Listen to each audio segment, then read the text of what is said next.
अर्जुन से इतनी दोस्ती थी श्री कृष्ण को कि अपनी बहन को खुद भगवा दिया था उसके साथ कि तो जाओ तुम शादी कर लो, खुद भगवा दिया। कौन भाई करेगा?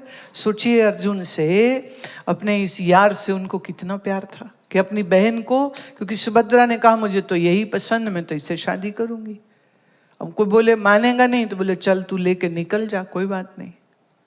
लेकिन उसी श्री कृष्ण के साथ रहने के बावजूद अर्जुन के मन में अज्ञान है, मोह है, युद्ध नहीं करना चाहता, हथियार छोड़ देता है। श्री कृष्ण उसको कायर बोलते हैं, नपुंसक बोलते हैं, मूर्ख बोलते हैं। और वो कहता नहीं नहीं, मेरे को ये बात ही समझ नहीं लग रही, मैं अपने ही गुरु चाचा इनके ऊपर कैसे मैं प्रहार कर दूं। अर्जुन के मन का अज्ञान दूर कब हुआ? हाँ, कब हुआ दूर? जब ज्ञान श्रवण किया। जब ज्ञान श्रवण किया तब दूर हुआ। और फिर उसने कहा कि अब मैं जन्म और मृत्यु को समझ गया हूं, परमात्मा को समझ गया हूं, तुम क्या हो वो भी समझ गया हूं, मैं क्या हूं मैं ये भी समझ गया। अब तुम जो कहोगे मैं वो करूंगा, मुझे अब कोई भय नहीं, मुझे अब कोई मोह नहीं। ख्याल रखना है इस बात को। वाह, जब तक ज्ञान नहीं होगा तब तक कृष्ण के साथ उठ बैठ के भी वो अज्ञानी ही रह गया। मीराबाई सारा जीवन भक्ति किया है। ये मैं प्रश्न का साथ में उत्तर दे रही हूं। अंकुश ने पूछा था कि मेरे लिए भक्ति मार्ग अच्छा है कि ज्ञान मार्ग अच्छा है, तो मैं इस विषय में ये कह रही हूं, भक्ति आपके मन को ठहराव देती है। उपासना जब करते हैं तो मन की वासना दूर होती। वासना समझते हो? वासना is like that very strong tsunami impulse for experiencing worldly stuff.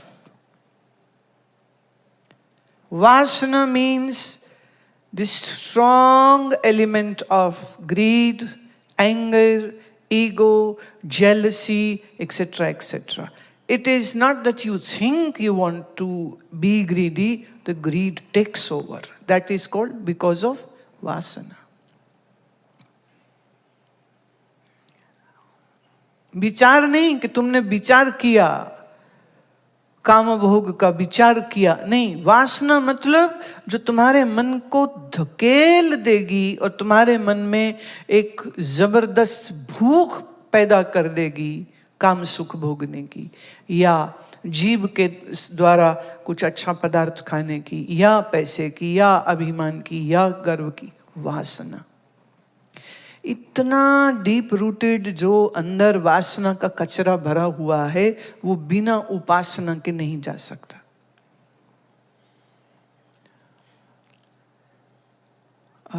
दो चीजें हैं पर इसमें भक्ति मार्ग में, उसे हम कहते हैं द्वैत मार्ग। द्वैत मतलब दो, पाथ ऑफ डुअलिटी। वेदांत है अद्वैत।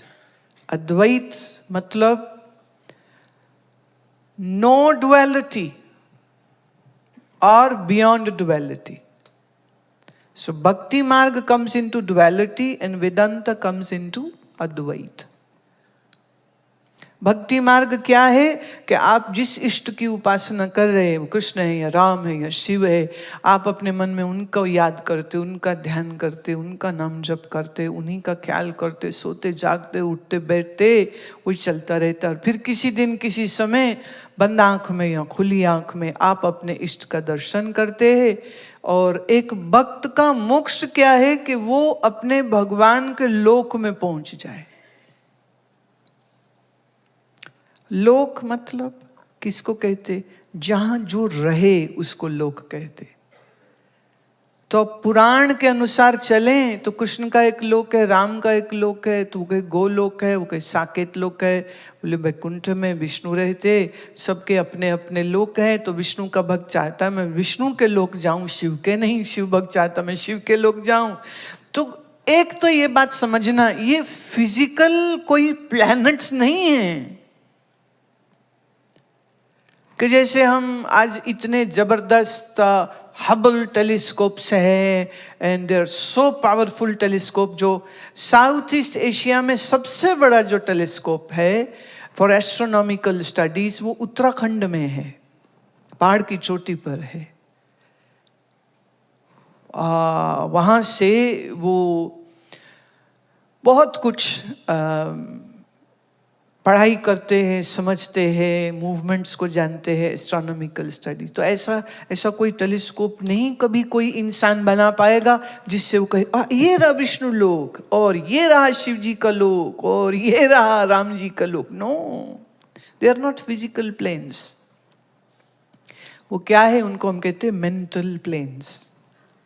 जैसे रात सपने में एक दुनिया आप देखते हो कि नहीं, वो दुनिया आपके मन ने बनाई है। अब आप दिन में भागते फिरते पैसे के पीछे, रिश्तेदारी हो राजी हो नाराज, तो तुम्हारे सपने भी वही होते। ये बिल्कुल सच्ची बात सुना रही हूं। हमारे शरीर के पिताजी, उनके एक ताऊ थे, वो कपड़ा बेचते थे।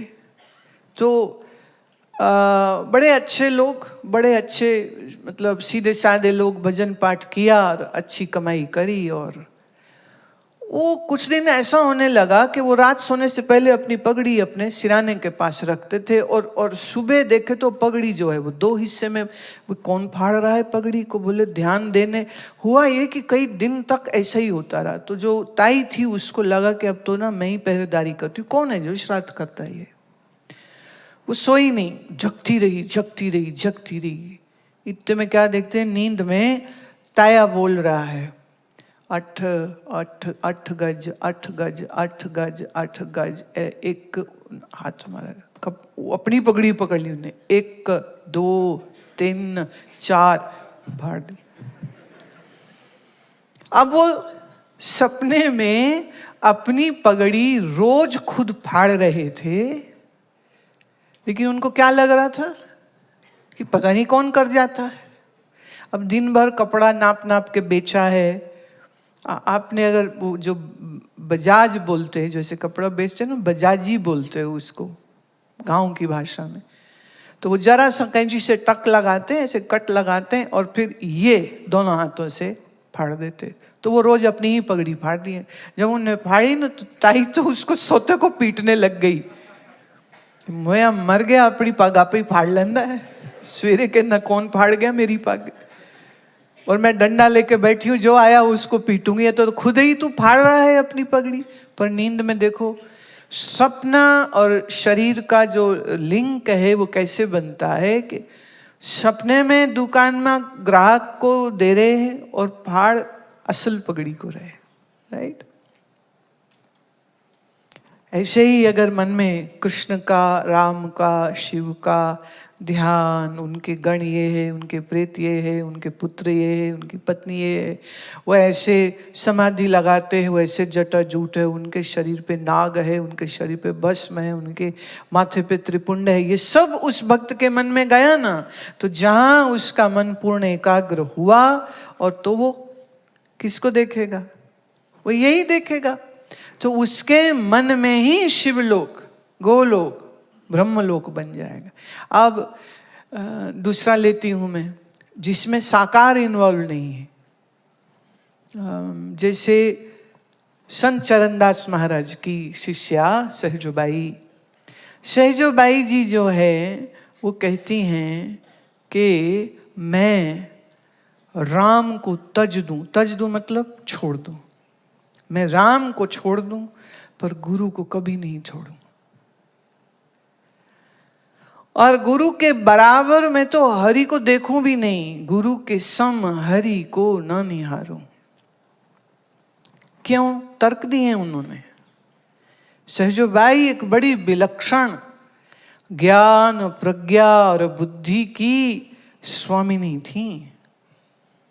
हमारे हिंदुस्तान में अनफॉर्चुनेटली उनके गुरु स्वामी संत चरणदास को तो फिर लोग पहचानते हैं, पर उनकी शिष्या सहजोबाई को नहीं। जबकि उन्होंने बड़ा राजस्थान में, उत्तर प्रदेश में, मध्य प्रदेश में वो घूमती थी, सत्संग करती थी, प्रचार करती थी। ये निर्गुणवादी हैं, अब निर्गुण परमात्मा का ना तो मंदिर बन पाए, बनेगा क्या? क्या बनाओगे?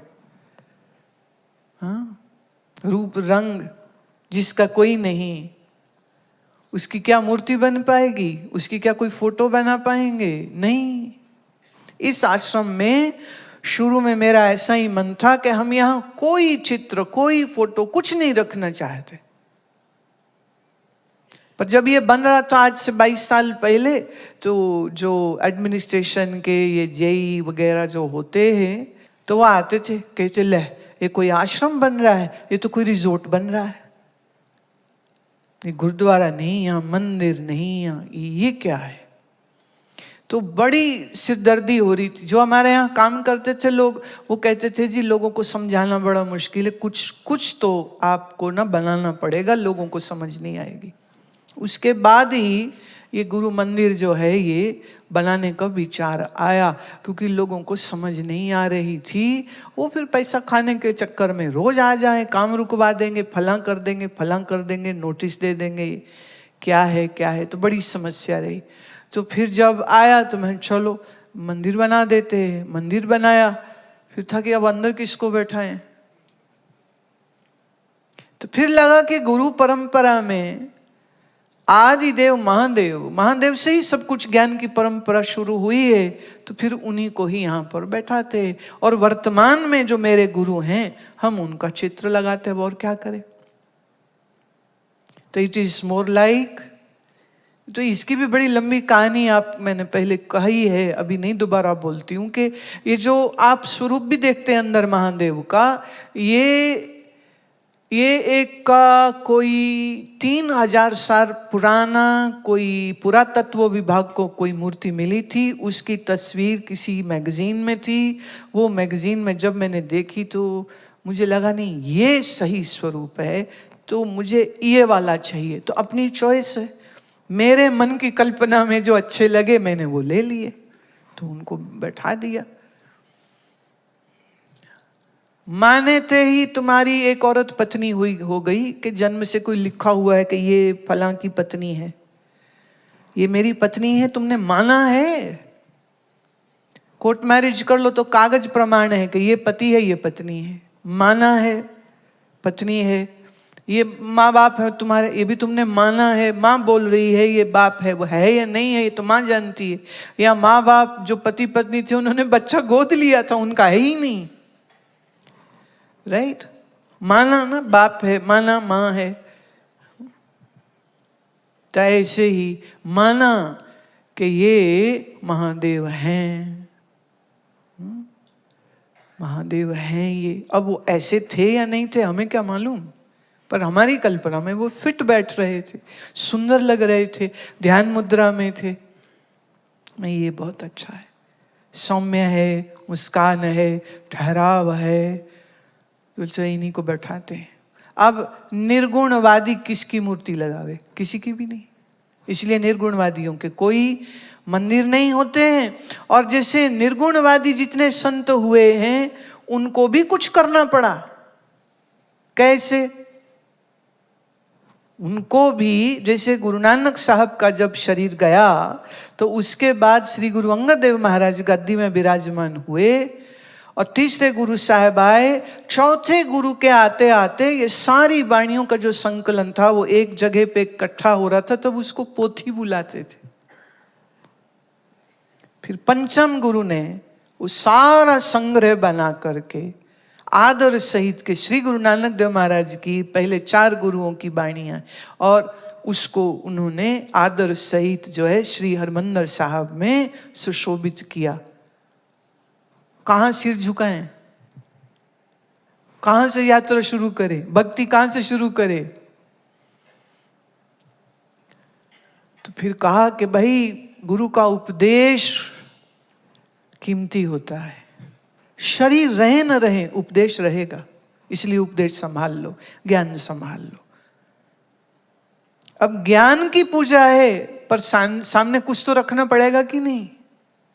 ओके, एक मैं गाया करती हूँ कि तू इधर भी है तू उधर भी है, मैं कहाँ सर झुकाऊं, तू सब जगह है, तो कहाँ सिर झुकाऊं मैं?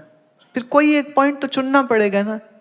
हर पॉइंट वो कीमती पॉइंट हो सकता है, हर पॉइंट ईश्वर का पॉइंट हो सकता है। मैं कहीं भी सिर झुका दूं। तो प्रणाम करने के लिए, वाणी का सत्कार करने के लिए फिर जगह बनाई, श्री हरमंदिर साहब स्थान बना, फिर तो क्रम चल पड़ा। पर निर्गुणवादी क्या करे ना, उसके पास सिर्फ गुरु के ज्ञान की उस पोथी का आदर करे तो करे। अब पुराने समय में इतने अच्छे चित्रकार थे भी नहीं, और शायद वो चित्र बनवाना भी नहीं चाहते थे।